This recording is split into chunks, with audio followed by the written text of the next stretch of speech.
তুমি জানো মন্দিরের ঘন্টা, ঠিক আছে, মন্দিরের ঘন্টা যেই বাজে, ঢং করে বাজে, তুমি ঠিক করে যদি দেখো মন্দিরের ঘন্টাটা আস্তে আস্তে আস্তে আস্তে আস্তে হতে হতে 7 সেকেন্ড বাজে, 7 সেকেন্ডস, 7 সেকেন্ড বাজে।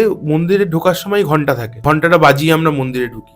কারণ কি জানো, ওই যে যে ফ্রিকোয়েন্সিটা তৈরি হয়, ওই ফ্রিকোয়েন্সিটা তোমার কানের সামনে দেবে, ঢং করে ঘন্টাটা বাজে, তুমি কিছুক্ষণ কিছু ভাবতে পারবে না, ব্ল্যাঙ্ক হয়ে যাবে মাথা, ঠিক আছে।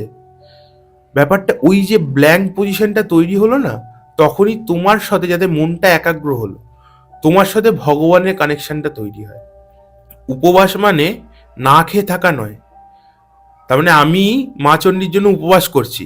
উপবাস মানে হচ্ছে আমি মা চণ্ডীর প্রতি একাগ্র। এই যে আমি খাচ্ছি না, কষ্ট থেকে বুঝে আমার কনসেন্ট্রেশনটা বাড়ছে, না খাবো না, খাবারটা আমি খাবো না, এটাও কিন্তু এক ধরনের কনসেন্ট্রেশন বাড়ছে আমার। হ্যাঁ, এই জায়গাগুলো হচ্ছে প্রত্যেক কটা জিনিসের। এই যে ফাস্টিং, এখন খুব উঠেছে ইন্টারমিডিয়েট ফাস্টিং, হ্যাঁ রোগ হওয়ার জন্য করছে লোকে, ঠিক আছে। ফাস্টিং এ আমাদের ডিটক্স হয় বডি, মারাত্মক পরিমাণ ডিটক্স হয় বডি, ঠিক আছে। এগুলো আমাদের শাস্ত্রে যে জিনিসগুলো বলা আছে প্রত্যেক কটা জিনিসই সাইন্টিফিক।